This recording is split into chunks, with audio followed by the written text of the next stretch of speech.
Lorraine tells Simon to remember that he doesn't need to sacrifice himself for everyone else, so Simon says he'll remember that. After that, they return to school, and Simon thinks he cannot take a leave from school just for this because he has to learn a lot from Kizan. The next day, Jane takes the students to the virtual battle simulation system of Kizan, the Avalon, which Kizan alone possesses in the entire continent. The students are amazed to see it, and Jane tells them that Avalon can create any monster as a magical creature to hold virtual battles. Jane says it's the result of moving Hallucina, an ancient fortress of illusion and hallucination, to Kizan and modifying it over time. Jane briefs them about the evaluation that all the rules are the same as the actual performance assessment, and they'll be experiencing a maximum of 3 virtual battles before the real match. Jane explains the virtual Cyclops that will consider only the fighting member of the group to be the enemy, and the fighters will be wearing a vest with a protection spell on it. Jane says when the barrier gauge of the vest becomes 0, the training ends, and then they can wait for their next turn in the waiting room. Jane says in this virtual battle, they should evaluate how well their strategy works and understand how the actual battle may be. Jane tells them to move to their designated waiting rooms, and after that, an announcement is made that they'll be marking Group 5's supporting position. Simon sees Group 5 has Cindy in it, and with Catarology, Darkness Dynamics, Toxicology, and Spiritology, with Spiritology members as the fighters, they have a good balance. The simulation of Group 5 commences, and they start fighting Cyclops, but the simulation fails in 1 minute and 16 seconds. Hayward says a single blow from Cyclops takes off 50% of the barrier, so the curse needs to be cast faster than they thought. And everyone seemed to be nervous even when it was a virtual battle. Hayward asks Malin if she is going to be okay, to which she replies she is good. Next, Groups 3 and 7 are called into the simulation room, and Hector says Simon must be the fighter of his group, but Simon says he is not, and it's Malin. Hector asks if Simon gave up the position to protect her pride, to which Simon replies he has not, and she is simply the best fighter among them. An announcement is made for Group 7 supporters to stand at their positions, and Cyclops won't be able to see them, so they can relax and be disqualified if they step out of the circle. The simulation begins, and Malin tells everyone to get ready and remember their strategy, so Simon thinks she seems okay, and he doesn't need to worry. Simon decides to focus on his role 100%, but Malin gets down with a single blow after some while, and the simulation fails. Jane says they did good work as they carried out parts of their initial plan, and it was particularly impressive that the summoner managed to draw the attention of the Cyclops with the skeletons. However, Jane says other members fall behind because holding the movement with the exhaust curse and defeating with dark flare sounds plausible in theory, but they must have now realized the reality is different. Jane says the biggest issue is the lack of proficiency and minimizing the misses when casting the spells. On the other hand, Hector and his group defeated Cyclops in the first attempt with 98%, which means he didn't even get a single hit. Simon wonders if it is even possible to do that much to get an A, and he feels jealous, but Malin says they should make sure to win in the real battle. In the second trial, Simon sees that Cyclops doesn't slow down even with 2 exhaust, so he tells Malin to dodge the attack. Hayward tells Kami that they should take out the persistency formula because it's more important to stack up the curse. While they do this, Malin falls on the ground, and the monster hits her, so the simulation fails, and they get an E grade. Kami is worried the next try is their last try, but Simon tells them he has an idea to win no matter what. Simon says the basic plan is the same, 2 curse casters and Malin casts Dark Flare, but double exhaust didn't have much effect.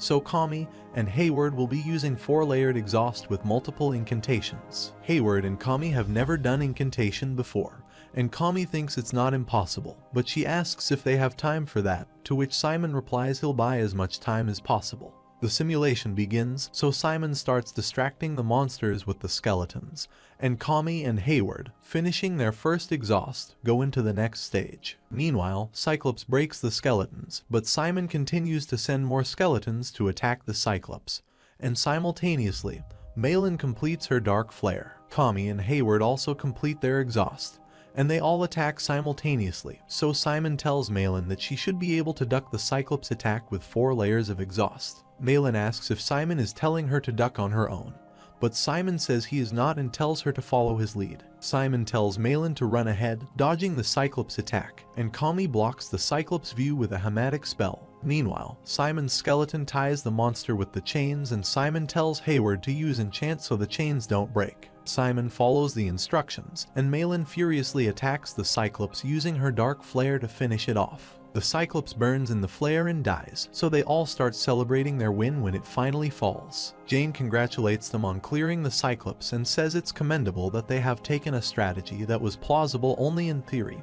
and modified it into a feasible one through the real experience they have gained. Jane tells them to improve the long battle time and the fact that they highly rely on the summoner's capability. Jane says it was a good judgment on their part to quickly stack up the curse through multiple incantations, but they still have a lot of mistakes, so she tells them to practice to enhance their black magic. After they come out of the simulation room, some students tell them their group was great, and suddenly Cindy congratulates Simon on his team's win. But meanwhile, Hector is feeling mad that Simon's team won. After the class, Malin asks if they'll be practicing this weekend, to which Kami replies she'll practice because she realized the things she is lacking during the simulation. But Hayward asks if Kami isn't going out for a date, which shocks Malin.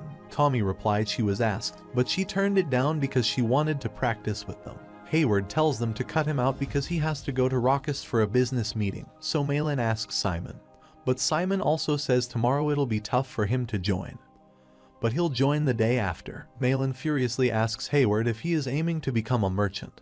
But what is Simon's issue? To which Simon replies it's for his personal training and he is trying to make up for the prep lessons he didn't get. The next day, Simon goes to meet Fear and asks if he can have a look at his skeletons. But after seeing Simon's inventory, Fear asks if he is there to train or move in.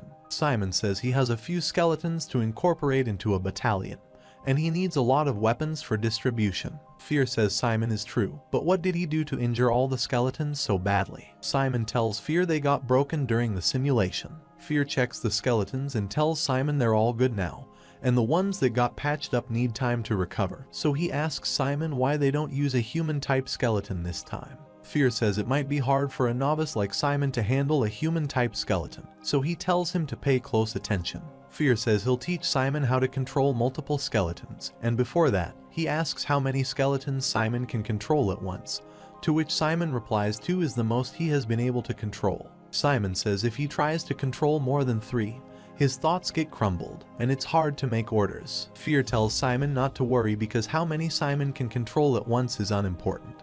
But what matters is how well Simon can do so, even if he controls 1 or 2. Fear decides to fight Simon with human skeletons and says they'll control only 2 at a time, so Simon orders his skeletons to attack. Simon's and Fear's skeletons start fighting, and Fear's skeletons beat down Simon's skeletons.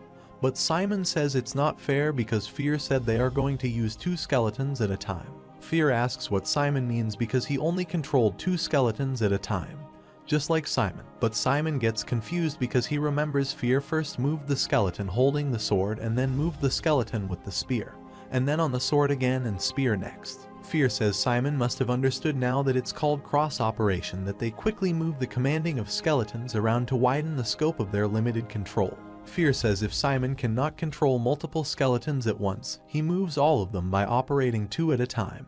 And that's the key to this strategy. Simon makes his, and Fear's skeleton do a high five and asks Fear if that's how they do it. And Fear starts laughing because it's definitely rewarding to teach Simon. After practicing with his group the next day, Simon and everyone get exhausted, but Malin says they improve so much. Malin says Simon has much better control over the skeletons, and Kami also says he could only control 2 at a time, but now he can control 3. Malin asks if it is thanks to the private lessons Simon is getting in Raucous, to which Simon replies it's right. Malin excitedly asks who taught Simon and if it's a Professor Necromancer, or Keysen affiliate, and Kami asks if it must be someone really cool. Fear starts laughing after hearing through his device that he is popular among the kids, but Simon wants Fear to keep it down as his head hurts. Fear says he is glad to give those kids his lessons if they die and become battalion members, but Simon knows it's forbidden in Keysen. Simon tells them his teacher doesn't like coming out in public, and he is really busy, so he barely has time to teach, but Malin tells Simon he is petty. Hayward tells Malin to put herself in Simon's shoes and says he will not tell her because he has to drop out of Keysen if he gets a lower grade than hers. Suddenly, Malin says she can do better than Simon without private lessons and tells everyone to get up and practice for the next week. The next day came, which was the end of the student protection period, and Bahil, while checking the homework, was scolding the students that they had brought trash as their homework. Bahil told 19 students to get out of his sight after setting their homework, and after some while, the number reached 20. Simon gets worried to see 20 students get expelled from Kizan in just one day.